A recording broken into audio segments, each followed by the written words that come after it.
Nako, mukhang walang ugong yung walang ingay yung pinail ni Sandro Marcos at nitong Speaker D na political dynasty. Mukhang walang ugong sa Kongreso. Mukhang itsapwera. Di ba wala tayong naririnig na ugong niya, lumalakad yung political dynasty na yan. Parang pinatay na kagad nila ang issue dyan. Ay nako, kahit anong gawin ng presidente na ang nakalipas tungkol dyan sa political dynasty na yan, pero wala, hanggang file lang. Walang talagang pumapasa at hindi kayang ipasa yung political dynasty bill na yan. Hindi naman talaga papasa yan.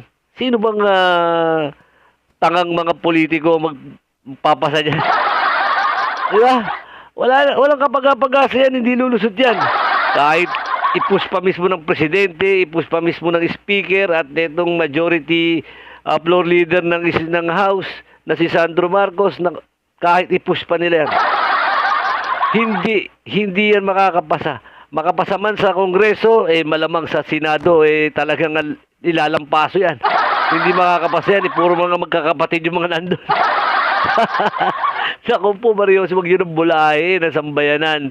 Alam na namin kasi ayan talaga ang lunas sa talamak na korupsyon dito sa atin. Yang political dynasty na yan, dapat yan ang mawala. Yan ang dapat masabatas. Yang political dynasty na yan dahil inaangkin na nila Hindi na sila nagbibigay sa iba, sila na lang. Dati pagkatapos ng kapatid, yung kapatid naman. 'Di ba? Tapos pagkatapos nung nagkasabay sila, panalo puro magkakapatid na. 'Di ba? Nakita naman natin, 'di ba? Dapat hindi na siguro may papasa yan.